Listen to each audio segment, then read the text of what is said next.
2024 का आम चुनाव जीतने के लिए कांग्रेस के बनाए गए मजबूरी के गठबंधन इंडी अलायंस ने संविधान को लेकर खूब झूठ फैलाया था। कहा था कि अगर भाजपा सत्ता में आई तो वो संविधान बदल देगी। ये आजकल फैशन चला हुआ है। मोदी जी के लोग कह रहे हैं कि भैया हम इसको बदल देंगे, ये इसको हम चेंज कर देंगे, इसको फेंक देंगे, इसको फाड़ देंगे।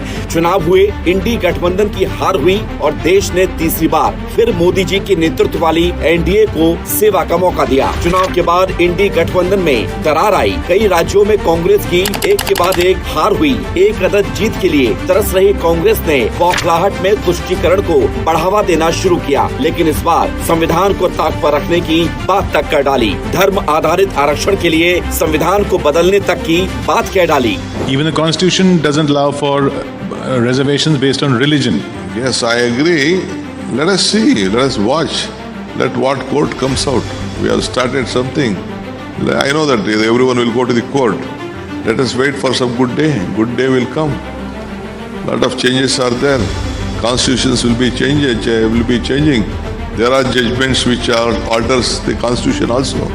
ये कर्नाटक के डिप्टी सीएम हैं, कांग्रेस के बड़े नेता हैं और ये खुलेआम संविधान बदलने की बात कह रहे हैं। अब जिनके लीडर ही संविधान के नाम पर खाली किताब लेकर घूमते हो, वो ऐसी बात कह सकते हैं। और वैसे भी कांग्रेस के राज में संविधान का विरोध करने की पुरानी परंपरा रही है। ये देश का दुर्भाग्य ही रहा है कि संविधान का पहला संशोधन फ्रीडम ऑफ स्पीच यानी अभिव्यक्ति की आजादी का हुआ था। देश के प्रथम प्रधानमंत्री पंडित नेहरू ने संविधान की आत्मा पर प्रहार करते हुए पहला संशोधन अभिव्यक्ति की आजादी पर कैंची चलाने का किया था। राजनीतिक फायदे के लिए नेहरू ने अनुच्छेद 356 का भी धड़ल्ले से दुरुपयोग किया था।